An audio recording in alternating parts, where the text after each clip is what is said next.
बिस्मिल्लाहिर्रहमानिर्रहीम। अस्सलाम वालेकुम नाज़रीन, 100 न्यूज़ में भलीकार। मीरपुर माथेलो में 100 न्यूज़ रिपोर्टर मोहम्मद हनीफ सूमरो मूजिब मीरपुर माथेले जे ॻोठ चाकर कोलाची जे रहवासी अली गुल कोलाची प्रेस क्लब पहुची एहतजाज कंदे मुबना तौर ते इल्ज़ाम हणंदे चयो त पुलिस एहलकार वाहिद कोलाची, आदम कोलाची ऐं लतीफ़ कोलाची कुझु वक़्तु अॻु मुंहिंजे पीउ खे छुरियुनि जा वार करे क़त्ल कयो हो।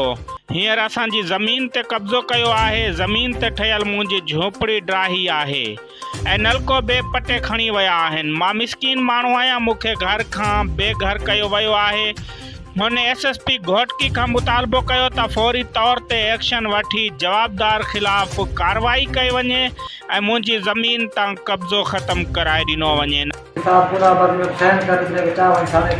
कागज में करे तो थाने से मैं चाह गया चाह कर घर पुनः बताऊँ वायदा पुलिस वाला वायदा पुत्र वायदा क्यों हमला के करने मेरे धक्का मारे ने मेरे घर में धक्का मारे 40 धक्का मारे वायदा दबाड़ मारी जाने धक्का मारे ये अरे धक्का मारे अंदर धक्का में दर्द के संबंध का थाने वाले इसको सरकारी अपना चेक कराया बाद में एक जियानी ने मजा छोड़ने को टप्पन चाह गए हर शय चाह गए मैं भागे लुका सिर बचा मैं बिस्कुरा मेरे बाल घिल गए घोटकी बसा गए आज मेरे बाल वाला घर नहीं आती आज गाड़ी के पेट के अंदर दर्द लाल इंतजाम में नवाब शाह के एसएसपी सऊद मंसूर के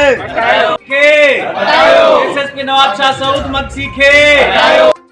बिस्मिल्लाहिर्रहमानिर्रहीम। अस्सलाम वालेकुम नाज़रीन, 100 न्यूज़ में भलीकार। मीरपुर माथेलो में 100 न्यूज़ रिपोर्टर काज़ी अयाज़ कलवर मूजिब एसटीपी जे मरकज़ी अॻवान निसार कीरियो ऐं ॿियनि अॻवाननि जे घरनि ते पुलिस चढ़ाई औरतनि ऐं कारकुननि जी गिरफ़्तारी ख़िलाफ़ मीरपुर माथेलो में एसटीपी जे कारकुननि गुलाम मुस्तफ़ा नाइच, ज़ाहिद मीराणी, अली निवाज़ जलबाणी, कबूल गबोल, अली हसन चडड़, जमील जलबाणी, दीदार समेजो ऐं ॿियनि जी अॻवानी में एहतजाजी मुज़ाहिरो कयो वियो जंहिंमें वॾी तादाद में कारकुननि शिरकत कई। उन मौक़े ते अॻवाननि मीडिया सां ॻाल्हाईंदे चयो त गिरफ़्तार थियल औरतुनि खे फौरी तौर आज़ादु कयो वञे, ॿी सूरत में सख़्तु एहतजाज कयो वेंदो। नाज़रीन, मीरपुर माथेलो में एसटीपी जे अॻवाननि पारां निसार कीरियो ॿियनि कारकुननि जे घर ते पुलिस चढ़ाई ख़िलाफ़ एहतजाजी मुज़ाहिरो कयो वियो। मीरपुर माथेलो में 100 न्यूज़ रिपोर्टर मोहम्मद हनीफ सूमरो मूजिब मीरपुर माथेलो में महंगाई जो तूफ़ान, ख़रीदार न अचण सबबि बाज़ारूं वीरान बणियल, कारोबार ठप बणियल, अवाम जो हुकूमत खां महंगाई ख़त्म करण जो मुतालबो।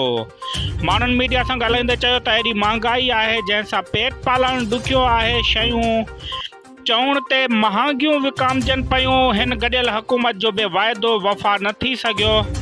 महांगाई ते कंट्रोल न अची सघियो, तंहिं करे ईद जी ख़रीदारी मुश्किल थी पई आहे। होॾां दुकानदारनि ॿुधायो त हिन भेरे ईद जी ख़रीदारी लाइ माण्हू घटि अचनि पिया। महांगाई जे करे माण्हू गुरबत जी लिपेट में अची विया आहिनि। माण्हुनि जो पेट पालण बि मुश्किल थी पियो आहे। ख़रीदारी किथां कनि, शॉपिंग जूं मेन बाज़ारूं तॾहिं ख़ाली पियल आहिनि।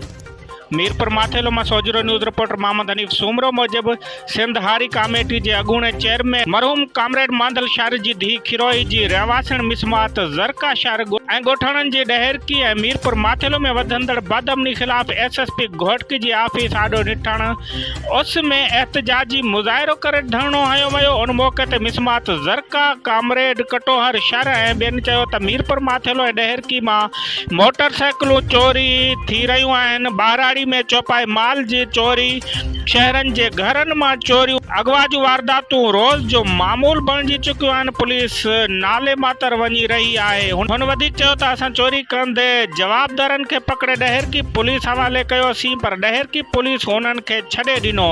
जेका नाइंसाफ़ी आहे उन्हनि एसएसपी घोटकी ऐं ॿियनि वसवारनि खां मुतालबो कयो त ज़िले घोटकी अंदरि बदअमनी ते कंट्रोल करे थियल चोरियूं वापसि करायूं वञनि, ॿी सूरत में एहतजाज जो दायरो वधायो वेंदो। मीरपुर माथेलो में 100 न्यूज़ रिपोर्टर काज़ी अयाज़ कलवर मूजिब मीरपुर माथेलो में जानवरनि में लिप्स स्किन जी बीमारी जे करे गोश्त जे विकिरे ते पाबंदी बावजूद माह रमज़ान जे महीने में मुअल जानवर ख़रीद करे हराम गोश्त जो विकिरो जारी। कासाई मिठो सनी कासाई कानून खां ॾाढा आहिनि। सरेआम पुराणी मार्केट में हराम गोश्त जो विकिरो जारी, केतिराई भेरा मुअल जानवरनि जो गोश्त विकिरो कंदड़ इहे कासाई गिरफ़्तार थी चुका आहिनि। लाइव स्टॉक खातो गुर निंड सुतल शहरनि जो सख्त एहतजाज कार्रवाई जो मुतालबो। आओ सब मिलके वतन अजीज को अजीम से अजीम तर बनाएं।